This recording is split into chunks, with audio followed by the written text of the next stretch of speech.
Stop trying to make your designs pop by using just one flat, boring color. It makes your graphics look amateur and dated. You want that professional, modern look you see on high-end social media posts, and the secret is using two colors instead of one. In the next 3 minutes, I am going to show you exactly how to blend two colors in Canva to create a perfect gradient. Stick around until the end because I have a specific pro tip on how to save these custom color blends so you never have to manually rebuild your brand colors again. The reason your designs usually look off when you use standard colors is because real life isn't flat. If you look at a sunset or even a smartphone screen, the light changes from one side to the other. When you use a single solid background, it feels heavy and stagnant.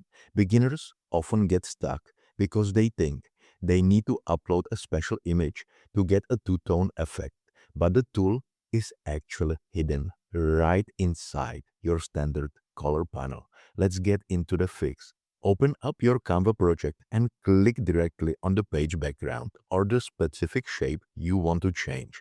Look at the top toolbar and click on the background color box. Instead of scrolling through the default solid colors, look for the plus sign that says add a new color.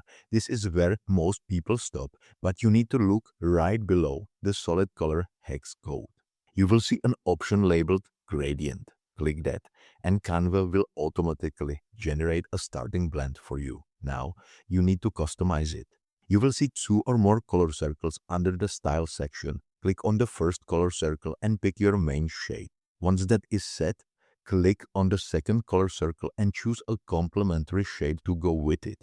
You can even add a third or fourth color if you want to get fancy. Right below those color circles, you can choose the gradient style. This lets you decide if the colors flow left to right, top to bottom, or even out from the center in a circle. Pick the one that fits your layout best. Since you stayed this long, here is the time-saving trick I promised. Once you create a gradient you love, don't just leave it there. Scroll down to your brand kit or your document colors and right-click that new gradient to add it to your start folder. This way, you can apply your signature two-color blend to any new project with one click instead of guessing the colors every single time. Now that your backgrounds look professional, you should check out how to layer transparent elements over these gradients to really give your designs some depth.